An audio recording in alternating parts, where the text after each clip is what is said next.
can formally start. So, ladies, I want to say thank you very much for joining week 2 of Advancing Women in Tourism. It's wonderful to have you on board.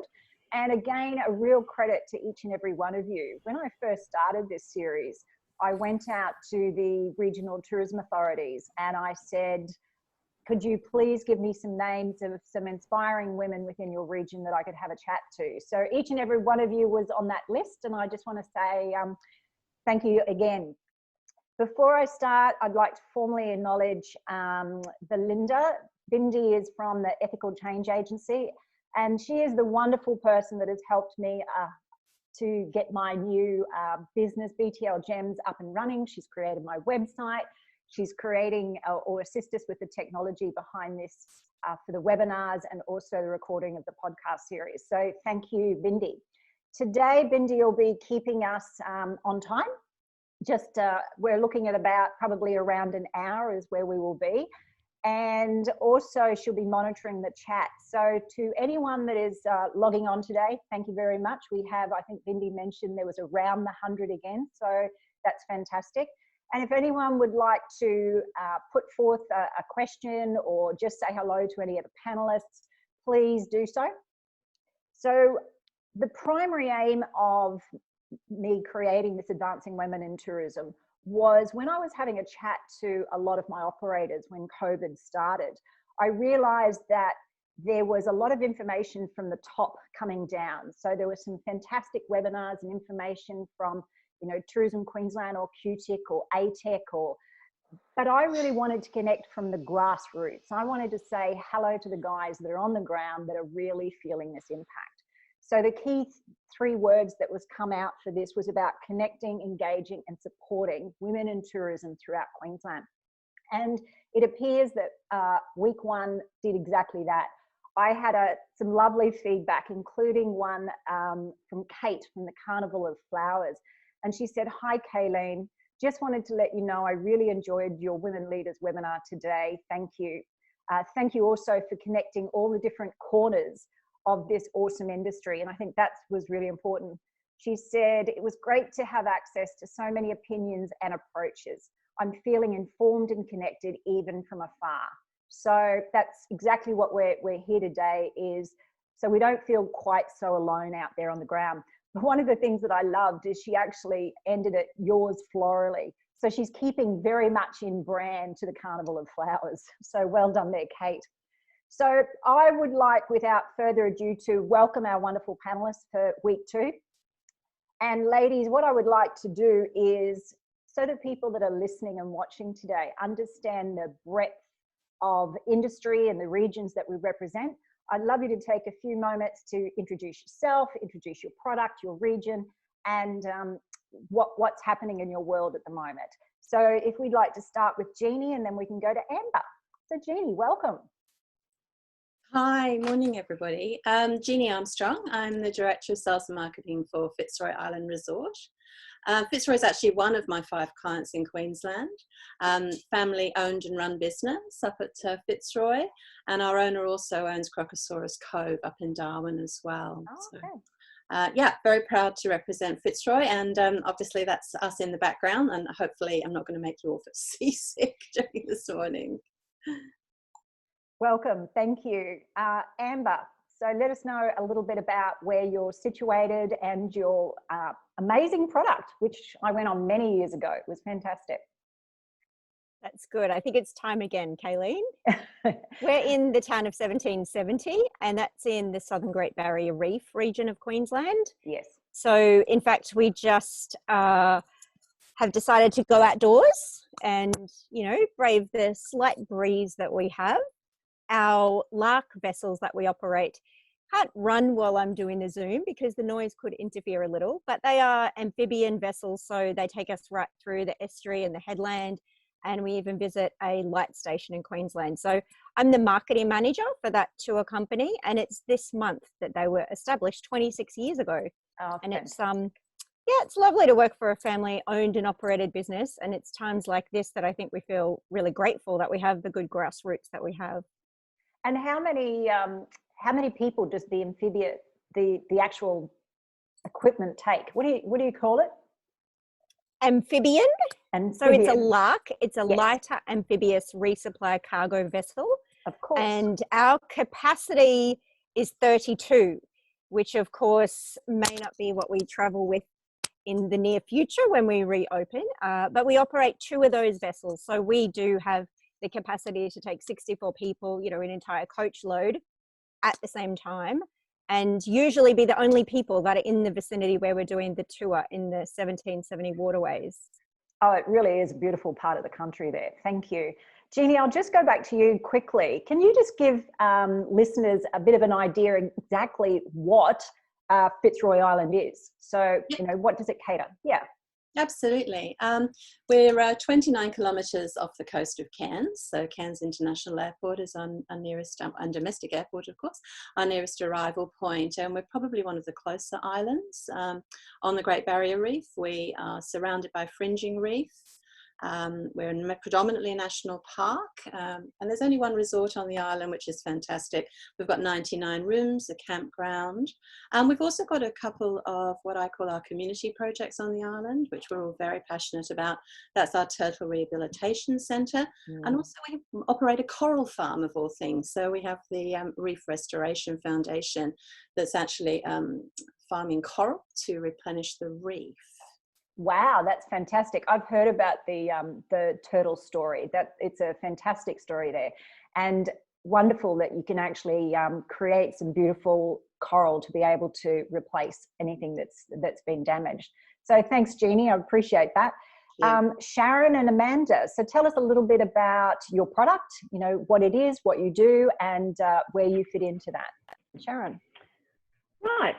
So my name's Sharon Cauldwell. I'm the Director of Sales for Next Story Group here in Australia. So we operate a number of different hotel brands here. We have Next, but we do have our second Next hotel under construction in Melbourne. And we have Sage, Country Comfort and Chifley Hotels as well. So for the purposes of, I guess, today's call being very Queensland centric, Next, which is very exciting. And we are located right on the Queen Street Mall, so a very iconic property. Was formerly Lennon's Hotel, and it's very, very difficult to find a Brisbane person without a Lennon story of some sort. So whether they had their school formal here or they underage drank in the bars or whatever the case might be, it's one of those places that everybody in Brisbane certainly knows and has a story about. And then our second hotel here in Brisbane is Sage James Street. Places in Brisbane, you can just say the name of them, people know where it is, and we love being part of that down there at Sage as well. Beautiful. Just so you are aware, Sharon, you're cutting in a little bit in and out, but let's just, we'll continue and we'll come back to you. So thank you. Yes, I must confess, I've got stories of Lennon's Hotels. It really was a landmark property back in its heyday, and I love what the owners have done to the property. It is really beautiful and so centrally located. And the James Street one has really, again, added to that beautiful James Street cosmopolitan, but suburban also. It's made it, it's a beautiful property and fits in beautifully. Amanda, welcome. So tell us a little bit about Wake House. What do you do there? And tell us a little bit about the region that it's in too. Whoops, can't hear you. Do you want to unmute yourself? There we go, that's a bit better. That's lovely. Excellent. So I own Wake House Australia. So we are one of only 8 cable wakeboarding lakes in Australia. So I don't know if you're familiar with skiing or wakeboarding behind a boat. It's the same as that, but this is actually on a lake with a man-made structure. So you're able to be towed by a machine that eliminates the need for a boat. So whilst it's very much a sporting activity, we do have a very large tourism focus on our business. We have a giant inflatable aqua park in the middle of the lake as well. So that's a lot of family fun and makes the place quite busy. We just launched a cafe on the side of the lake as well as part of our offering, with plans to further develop the tourism precinct because we're located within a housing estate, which makes it a little bit more unique. Wow. Yeah, so we're in Mackay in North Queensland. So we're about an hour and a half from Airlie Beach. We have all of our own, the domestic airport. Usually in and out of Brisbane's probably the highest serviced flight, for example, in and out of Mackay. It's only an hour and a half. Okay, thank you. And you opened your restaurant. How at what stage prior to COVID? Was it just before, or had you been in for a while? Well, we took over the entire precinct last July. Right. So we really changed the business model around doing a lot more live music and entertainment and cafe style with the wakeboarding. Great. COVID definitely has hurt our momentum that we were gaining, but that's all right. We did actually also buy a bus the week before COVID. So I think on the 12th of March, we brought a bus to start evolving into a day tour sort of market, which I won't talk too much more about, but yes, that's my little learning curve. We'll come back to that because learning curves turn into big learning curves. Natalie, hi, welcome. The Pink Pub, tell us about it. Yeah, that's us. So I'm the owner and manager at the Dulacca Hotel. My husband and I own the place. We're into our 3rd year coming August. So yeah, nearly 3 years we've been managing there. We basically are a small country pub, like a commercial hotel. So we've got restaurant, bar, dining, we've got keno, not a lot of gaming other than that, and we've got 6 hotel rooms, like really old school, walk up the stairs. So the place is 112 years old, so you sort of get transported back when you walk up there, and shared bathroom and whatever. And we have workers and locals, and yeah, we're a small community, but it's a pretty important hub to the community. Tell us exactly where you're located. So we're in the Western Downs, so we're just 7 kilometres shy of the outback towards Roma from Brisbane. So we're on the gateway there. So how long does it take to get from Brisbane to your place? It's about 5.5 hours if you don't stop, but most people have to have a loo break somewhere along the way there. So yeah, about 6 hours. All right, lovely. Welcome, thank you. Cheers. And Jacquie, Ginger Factory has lots of very fond memories of mine as a child. So tell us a little bit about the Ginger Factory and what's happening there at the moment. Okay, well, the Ginger Factory is 35 years old, part of the Buderim Ginger group of companies. So Buderim Ginger itself is established in Australia in 1941. So we have some fantastic history and heritage behind the business. But from a tourism perspective, the Ginger Factory is based on the beautiful Sunshine Coast, just an hour north of Queensland, north of Brisbane. And we are the only working ginger factory in Australia. So we're quite a reasonably sized park. We have about 9 hectares. We have a beautiful rainforest. We have we have a lake and lots of shopping, boutique shopping villages. But the main reason people come to us is to learn about the history of ginger and of the Buderim Ginger business. So ginger is a major contributor to the local economy. It's one of the major food and ag products up here. And you can come and have a tour of the factory. You can come and learn all about bees. You can, as a younger person, you can jump on our overboard boat ride and get a trip around the world from the comfort of your own lifeboat, or you can jump on our very popular Morton, the old ginger train, and it'll take you on a trip around the grounds. Oh, lots to see and do. And do you still have your famous parfaits? No, the parfaits are, you can order a parfait from our ice creamery. So right. We do hand churn ice cream on site. Nice. But mostly people come for the ginger scones. There's nothing like fantastic Buderim ginger scone with ginger marmalade and cream. Sounds wonderful.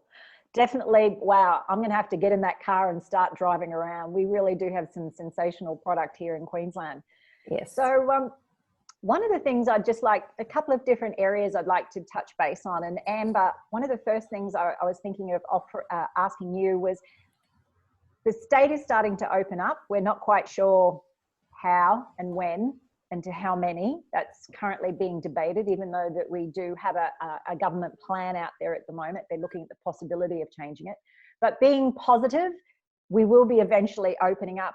So as we do, how do you think your product offering might change, if at all, as we initially open up to the public?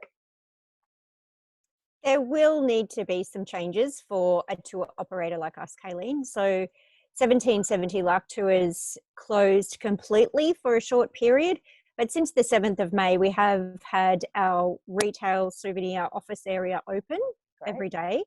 And that's given us a good chance to engage with some of those inquiries that started to come through as soon as the roadmap was released.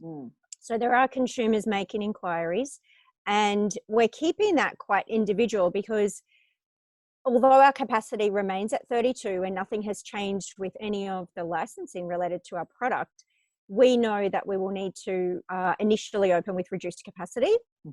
How that looks exactly still has a few variations available to us. And one of the interesting things to watch as of last week and to continue to take into account is what's happening with the public transport. Because although tour operators aren't really going to be offering tours until the 13th of June, there is public transport available. And so I guess which plan we choose and which draft of the possibilities we take to market is yet to be completely determined. We will focus on our shorter tours, because we completely need to, still look at our costs and make sure it's going to be worthwhile. But the very moment that we have the chance legally to open, we will again, and we'll rebound with some 1 hour and 2 hour tour products, and with, not taking the maximum capacity on our vessels. In the office, we've got a glass screen at the counter, and we've implemented some of those things we can already, but we haven't made the final decision on how we do the 13th of June exactly, because as you just alluded to, some of those things are still being assessed and reassessed anyway. As we discussed a lot about last week, moving into the future, and I've always said this about planning anyway, is having, various scenarios, but having something. So if it goes to plan, this is what it could look like. If it didn't go to plan and this happened, this is what it could look like. So just having that brainstorm around the variations. And as you said quite rightly, listening and learning. So what will happen on the public transport? Did it go well? They might open up. If not, there might be some more restrictions. So well done. Thank you. Thank you, Amber. Jeannie, I was just going to ask, from a marketing perspective, is there anything that you guys have done differently? Have you implemented any new initiative? Obviously, you're going after a different target market. Could you maybe share with us what you're doing there? Very broad question. I think the or first, any of your packages? Yep. Yeah, well, I might deal with social media actually, because I think that's the one. We really had to think during this long period of closure for us what we were going to do, and how to keep the brand out there with a very small marketing budget. Obviously, the island, the whole resort is closed. We don't have any ferry access on a daily basis. So what we did, we've always performed very well in our social media marketing, our Facebook and Instagram particularly. So we changed the tone. We changed the tone to sentiment, obviously, about the With Love from Oz campaign. With Tourism Australia, we talked about what our property and the National Park and the Great Barrier Reef had to offer people when they were starting to dream and rethink about returning. We also had, we actually have 40 staff who've been living on the island during this period of closure. That was for a number of reasons. One was actually some of our staff couldn't afford their accommodation in Cairns, and they opted to go and live on the island and be cared for by the company on the island, and our essential workers were on the island as well. So what we did was we really wanted to actually engage those staff in participating in the social journey. Nice. So and none of them wanted to post. They were always terrified of posting on social. So in the end, we set up a Friends of Fitzroy Facebook group, which is a public group anyone can join. And so our staff actually have now started posting what they're seeing and doing each day, both during their free time and their volunteer time on the island. But what's also happened along the journey is many of our customers have started to join and post and reflect on their stories and their holidays and their childhood holidays on Fitzroy, because obviously the island's been there for decades and everyone has a story about Fitzroy. That's been great for us, and we really have focused on our locals. We've always focused on our locals as part of our market mix, and we've continued to do that. So our VIP membership, we've really kept them engaged and informed when they're able to use their memberships in return, and again trying to engage those people to share their stories. So really we've taken out commercial marketing at the moment. It didn't work.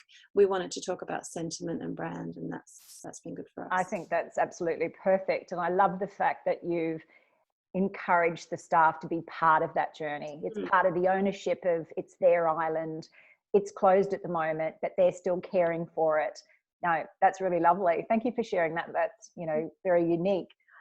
Natalie, I was going to ask you, obviously with the closure, being in a smaller community, the people that you employ are incredibly important to your business, but also to the community.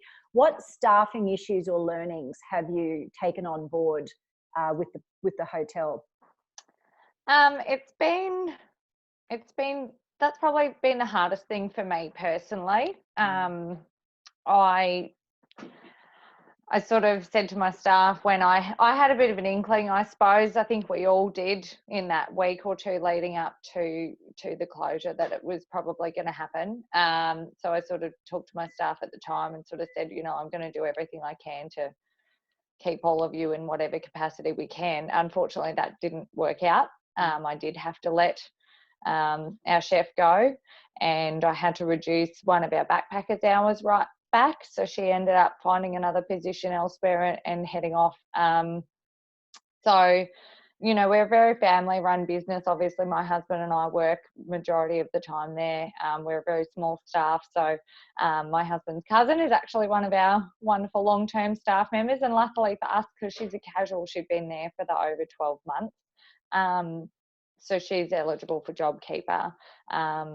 And I've kept one of my backpackers who's actually been with us for a really long time now. She's looking to be a permanent resident. So you can't get rid of everyone, because we had a week's notice to reopen, and we knew that would happen. We knew it would be very quick when that time came, and we sort of stayed open in some capacity. So keeping the staff, but still trying to manage the overheads for the business during the closure was, it was personally very difficult for me to make that decision. Small business staff is an integral part, isn't it? Yeah, it is. And, the locals really connect with certain staff members, and Crystal and Summer, they're extremely important to my business and the face of my business. And so, I'm very lucky that they stuck with us through this as well. So you mentioned earlier that you're 7 kilometres away from the edge of the outback, and I believe when pubs such as yours were allowed to open, if you were in the outback, I think you're allowed 20, was that right? Whereby you're only allowed 10. 10. And how have your community responded to you opening up again? So we stayed open in a takeaway capacity. So we operated the Dulacca drive-through. So we didn't allow patrons into the hotel just to protect my staff during the time, but we did a drive-through service. We ran all the takeaway meals and bottle shop items out the back to their cars and loaded them in and whatever. So we sort of were open 3 days a week for that. When we got the notification that we could open for those 10 people in a dining capacity, we were a bit torn whether we should do it or not. We've done it for our locals, I suppose, is really why we've done it, out of loyalty to our locals and giving them access. But it's difficult because a lot of our locals have big families. Yeah. So at the end of the day, if you have 2 families of 4, then we're at capacity, or nearly at capacity. So it's been difficult for them as well at this time of the year. They're very busy with planting, and the bee farmers are busy preparing for winter as well. So it's a bit of give and take. We haven't made money during any of this, unfortunately. I don't think a lot of hotels are in a position, or a lot of tourism organisations are in a position where they are. I think we're all still doing it for the customers, which is why we're in the business in the first place. So yeah. No, it's certainly is a tough time, and it really is that financial juggle. And also, as you said, brand loyalty. They've been loyal to you. You want to try to help them out, but financially it doesn't necessarily make sense. So no, and I suppose if they'd said, oh, you can have 10, and they didn't give us a timeline for the next stage, 10 gives us a bit of practice for the next stage. You know, we get a casual back in to help with the table service, and we all get a bit of practice in that side of the business, because it's never been a table service business. It's always been a bar bistro business. I've had experience in table service, so I was able to train my staff in that. But having 20 straight up, you know, that would have been challenging in itself. So I think everybody's sort of operating on the fly, taking it day by day and seeing how it goes. And looking how you have to change your business model as you start to open up. 100%, Yeah, thanks for sharing, Natalie. No worries. Sharon, I was going to say, obviously you look at a range of different properties. So, you know, from a top position or an executive position, is there any key overall issues that have been raised or learnings that have come out of this? Look, it's a tough one. I mean, so often things that come and strike us down in tourism have learnings from them, because perhaps a particular market segment is affected, or, you know, a particular part of your business, and, you know, you then rejuggle and you think, okay, we've got too many eggs in that basket, we need to diversify.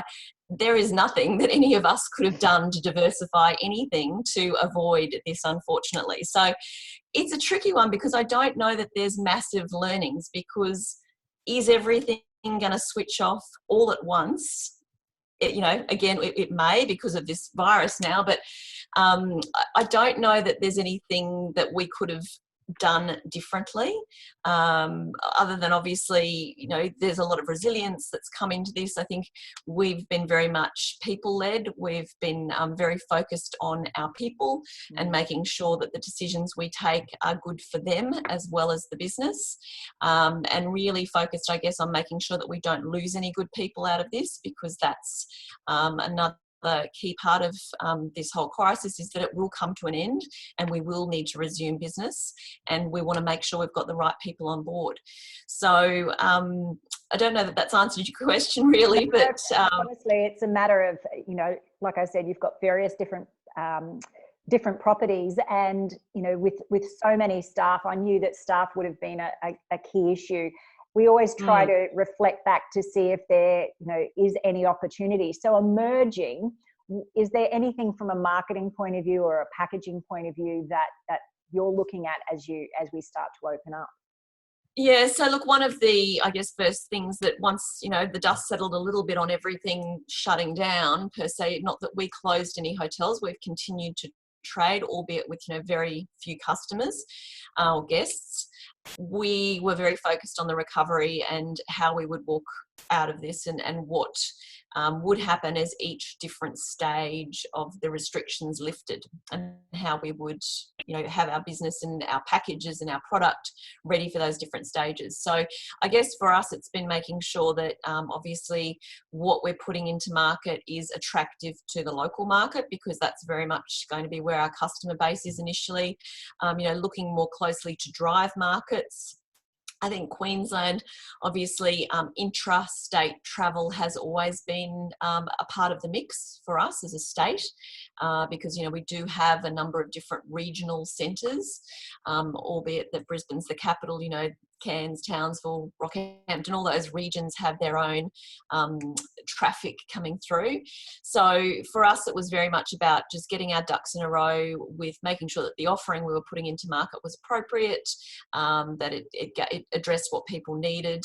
I think it will be really interesting to see how, you know, a peak period like Christmas, for example, copes when there's no Europe, there's no US, there's no international markets to go to. You know, what happens when Noosa's full and the Gold Coast's full? And so I think it'll be interesting to see, you know, whether this will give us an opportunity for dispersal in a way we could never have imagined.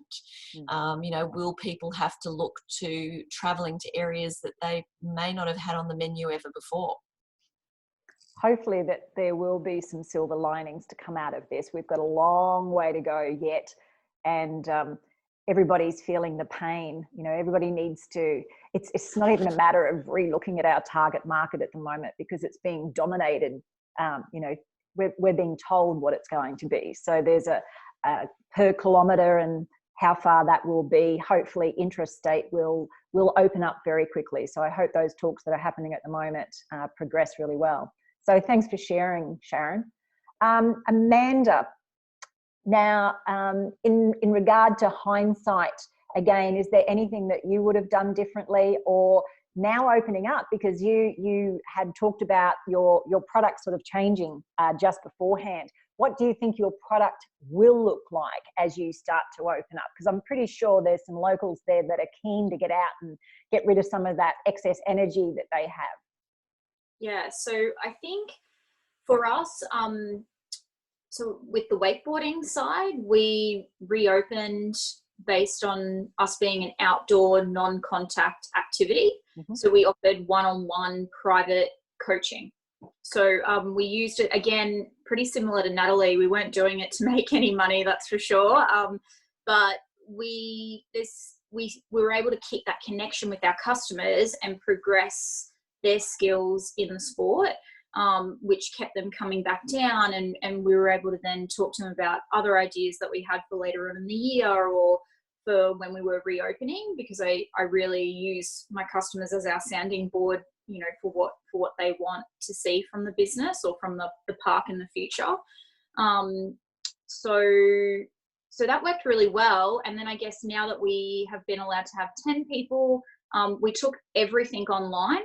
So the business always had the online booking capability, but no one really used it because they were just used to rocking up. But now that we have to have a restriction over 10 people per hour, it forced everyone online. So that's also, I guess, been in hindsight, we already had that capability, but we just hadn't really used it. But it's been something that I think when we get busier, if people continue to do, that will help us handle the workload with the staff that we have existing, and not have to increase staffing levels and things like that. So that will be a benefit that will pay off in the future.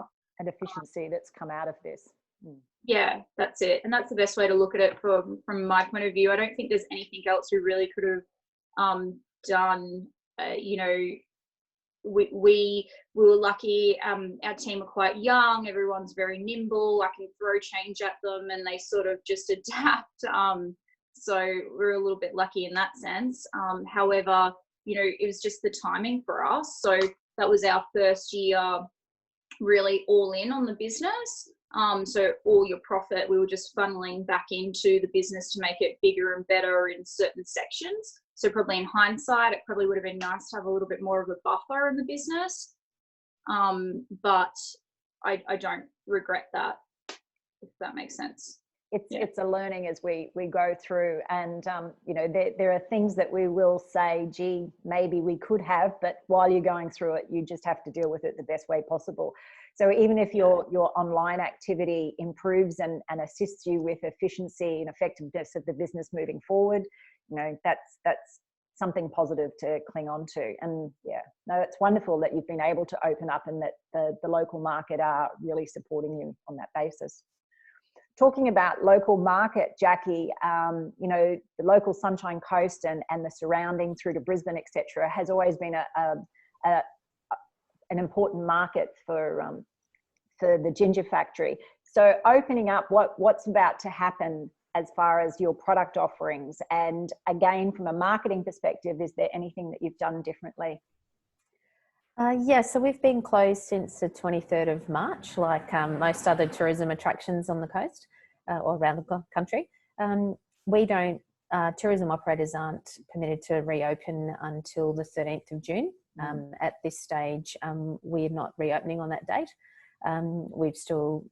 We've really taken the opportunity to sit back and have a look at the park. As I mentioned, we are 35 years old, and there's a lot of improvements that we've decided to make at this time. So rather than sort of scurry away and think, oh, woe is me, we've actually sat back and said, okay, what can we do differently? So we're refurbishing our retail shop at the moment. We're redesigning our cafe menu. We have made some changes to the gardens. So we now have a new lawn for the children to sit on and the families to sit on in front of the children's playground. And we were already in the process of working on a new attraction for that sits within our rainforest. So we've been able to really sit down and work through that process, and we hope to be able to launch that in September this year. Hopefully we'll be open before then, but we're in the capability, we're in the position where we have a retail shop, a cafe, and also a tourism park, which is primarily outdoors, but one of those attractions is indoors. So a staged approach is really how we have to move forward on this, with the different laws regarding people, numbers of people, and social distancing. So at the moment, the operations team is working on that reopening plan and in a COVID safe way. And so we'll probably start by reopening our retail shop and then see what happens from there. Thank you. I've been in the industry for an awful long time, and I've seen our distribution chain change considerably. So when I first started, the vast majority came through third party. We had wholesalers take 90+% of our business. Direct business didn't come for many years later, when we finally had access to our own websites. And even when we did, we didn't really want to trust that website, but then we eventually started to have online bookings, etc. So I ask anyone that might be interested, but I'll start with Sharon if I can, because I know that distribution is very important to all of us, but particularly hotels, and you've got variety. What do you think is some of the key changes that we might have to look at as an industry moving forward? Yeah, look, I think even just down to the mix between business and leisure traffic is going to, shift a little bit for particularly capital city hotels in the short term, hopefully. But we're anticipating, it may well take up to 12 months for corporate traffic to recommence in the manner in which it had been moving. So for us, we, I guess, have always been pretty focused on having a broad distribution base. The nature of our hotels allows us to do that. Obviously, not all tourism product can have a good mix, because I think, one of the the best ways to bulletproof your business is to have that broad spread of distribution. So for us, we are obviously, looking at what is happening from an international perspective, and what do we think will come to pass with regard to some of the group series business we're involved with, as well as the FIT side of things. Whether we weren't wholly reliant on any one international market either, where I know a lot of other businesses are. So I guess for us, there's a little bit less change per se, and more consideration on what we anticipate will come to pass, and how we will just shift our offering to suit the markets that are available to us. So as the market starts to open up, that's going to dominate how we necessarily liaise with them. Yeah. I think one of the other risks for us too is that I think potentially there's going to be a perception that there should be discounting. I think one of the big challenges for all of us is that we have lost so much money in our businesses. We simply cannot afford to discount to get customers. So I think that's going to be interesting to see how that unfolds in each of the markets, and how our competitors react, and what happens. But I would hate to think that we come out of this and suddenly end up in a downward spiral with rates, with people, madly trying to get business in the door. We need to be sustainable and to be able to trade out of this very difficult time. There's no reason why rates should be going backwards. It's going to be a really tricky thing to have a look at, and I think we need to really be mindful of our customers and their sentiment.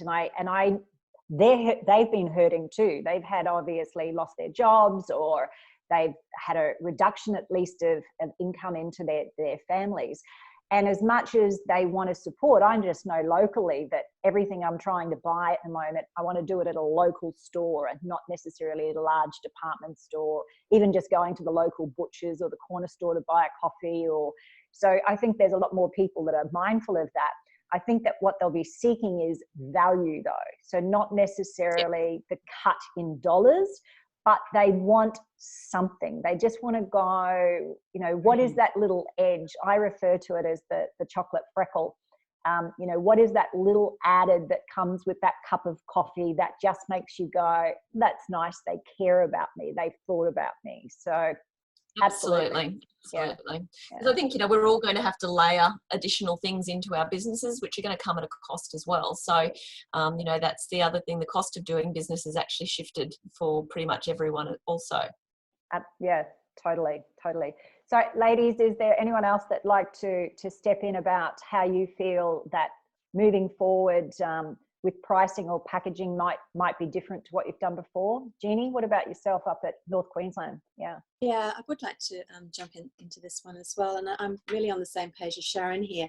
I hope this doesn't see rate discounting among competitors in the same city, of which Cairns can be very vulnerable to, because I don't think we need to do that at the end of the day.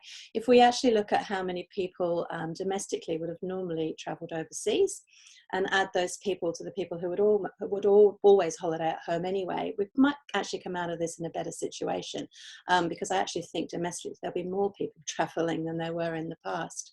I think, to echo what Sharon was saying, it's again really about giving value, and it's about giving really good customer service.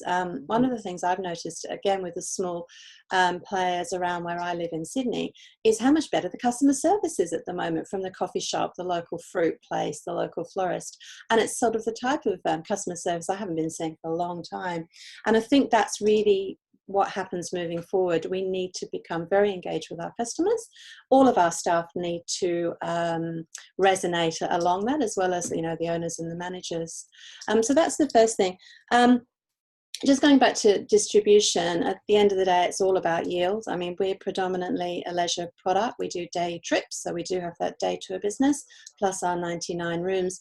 And we've found over the 10 years we've been in operation that actually spreading our distribution over all of the markets is essential. And at the end of the day, driving our own website is king. Our own website now generates an awful lot of our overall revenue, and we can manage that accordingly, and then we yield our other markets effectively.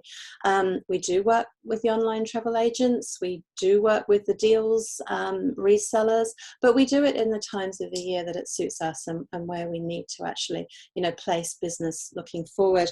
What I'm hoping for North Queensland, that it'll actually sort of flatten out the curve for us, not in terms of COVID, but flatten the curve of when people actually come into state.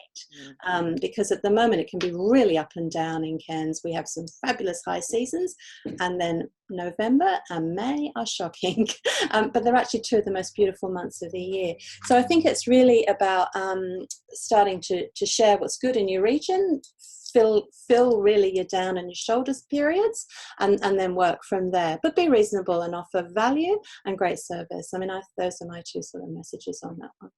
It's wonderful to see that.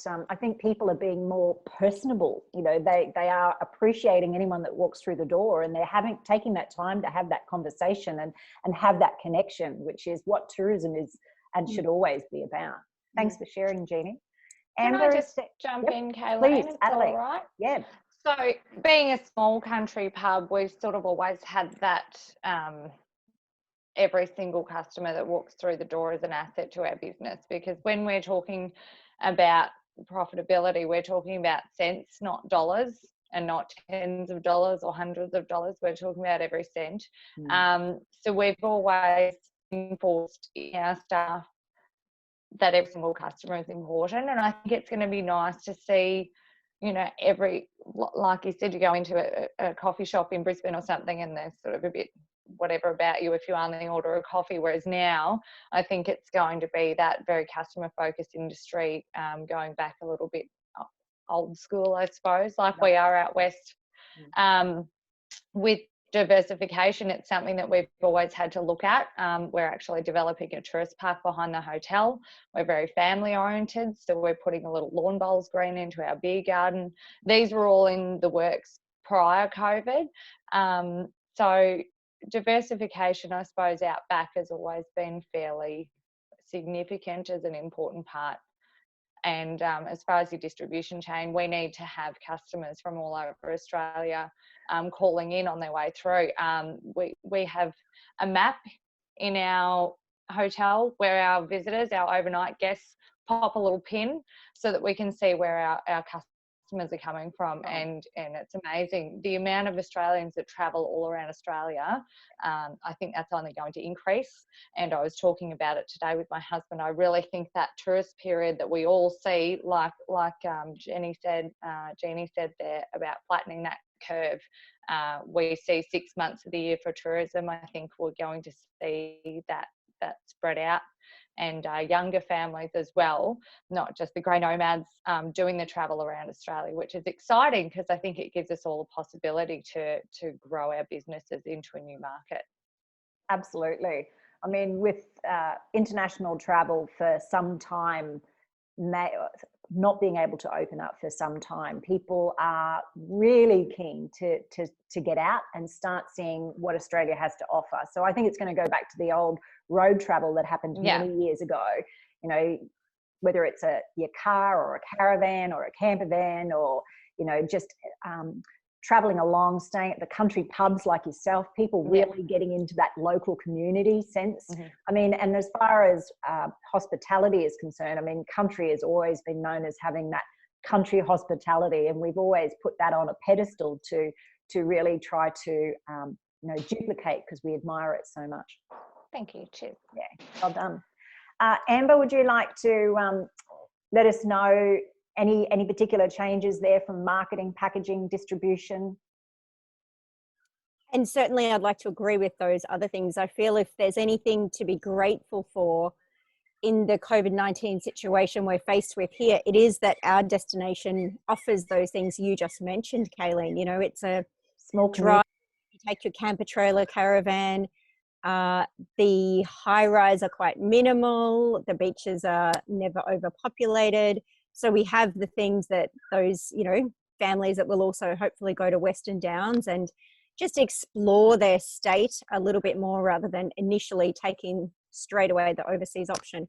We have that in the destination. We have those assets, and it is something to be grateful for. We can't wait to open, however different it may be. For us at 1770 LARC Tours, in a tour operated capacity, we always felt a little uphill battle with our distribution. And you would understand it, you know, with trade, there's not that many bookings that come through the trade for a tour specifically. Of course, there is within the destination for accommodation and for other parts of what is on offer. However, we would spend a lot of time and energy working the trade, and have done for over a decade as a business. When you weigh that up, you know, it's not about the bookings that we received from the trade, because obviously our exposure and the partnerships we've created over time are more than valuable, and we still are aligned with so many things in trade because we've seen the value. However, at this particular time, it's nice to just have that little bit of positivity. We've got so many direct bookings that come. Our consumers can be from anywhere, and they might have found out about us through the trade. But, you know, having that personal relationship where we can now say, well, if we are only able to take 8 people on that tour, let's talk about your group and your availability, and personally interact with them and make sure that that service is there, and nobody misses out. Such an important point. You know, relationships in tourism is what tourism is all about. So whether it's the relationship with our customers, the relationship with our industry, as far as our trade partners or within our industry, absolutely critical. Yeah, thank you. We have a core base of what we call LARCaholics. And it is the kind of tour operation that people revisit, you know, and they bring their friends and they come 2 years later when we have a new part of the product.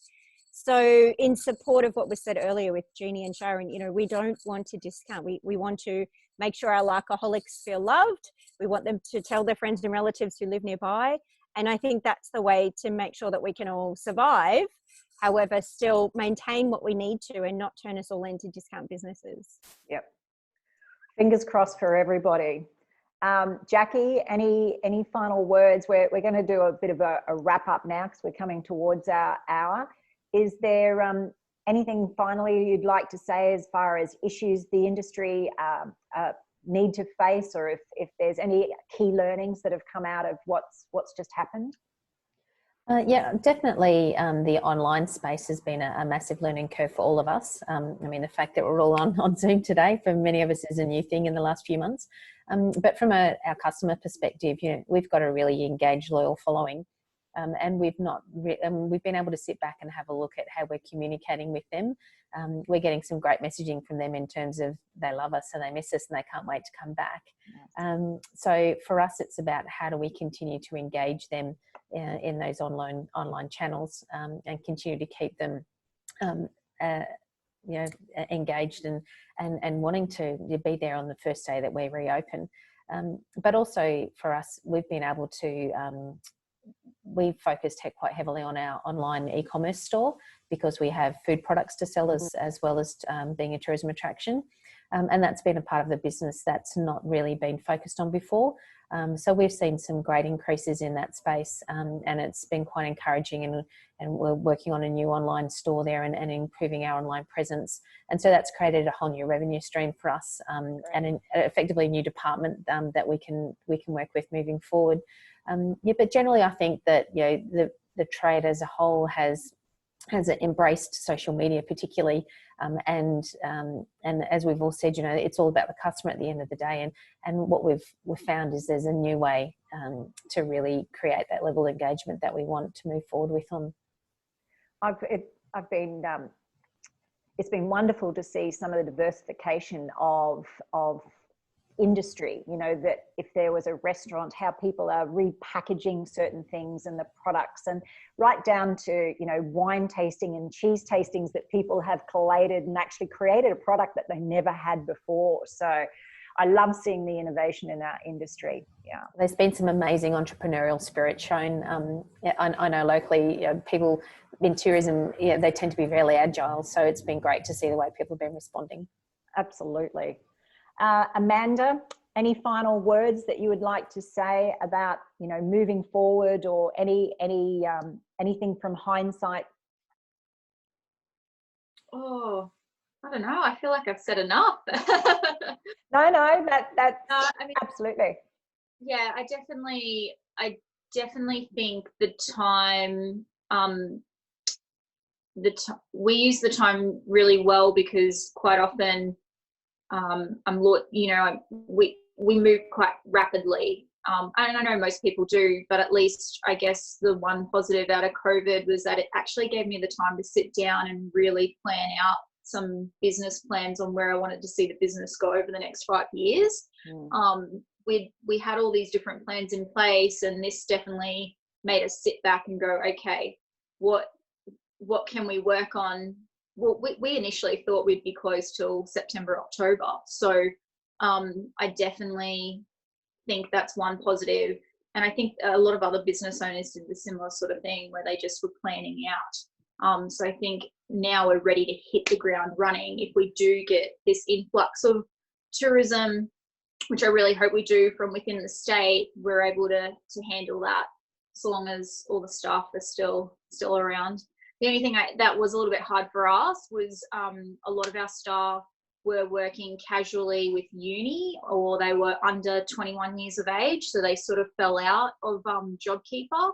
So I really resonate with what you were talking about, Natalie, earlier. Like, it was really hard to explain to them what was going on. They'd never seen anything like this happen.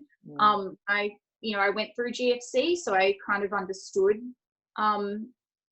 what we were going through a lot more than maybe what they did. So that would be the only other thing I think just being able to understand or explain that sort of thing a little bit better would have been nice. But yeah.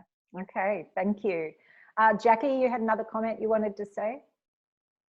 Yeah, I just wanted to pick on something that Jeannie talked about earlier, which was about using the staff for marketing in the current situation and in the future.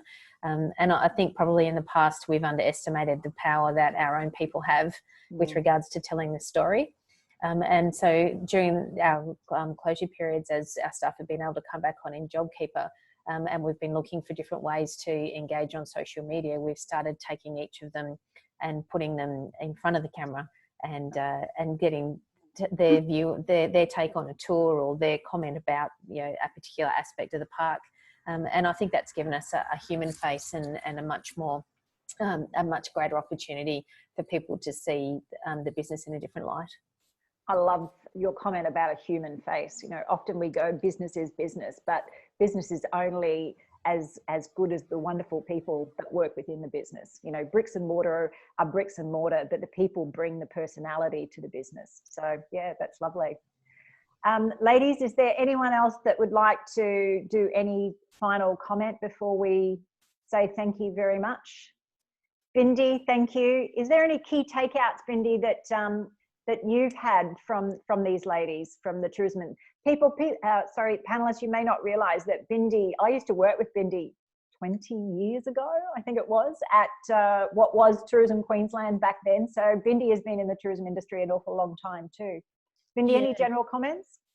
I guess what I'm seeing, I back in the day used to be a travel consultant as well. So I've seen the wholesale and retail side, and things have shifted so much to the online space. But I think there's what you're all recognising is that there's a big space here for drive travel.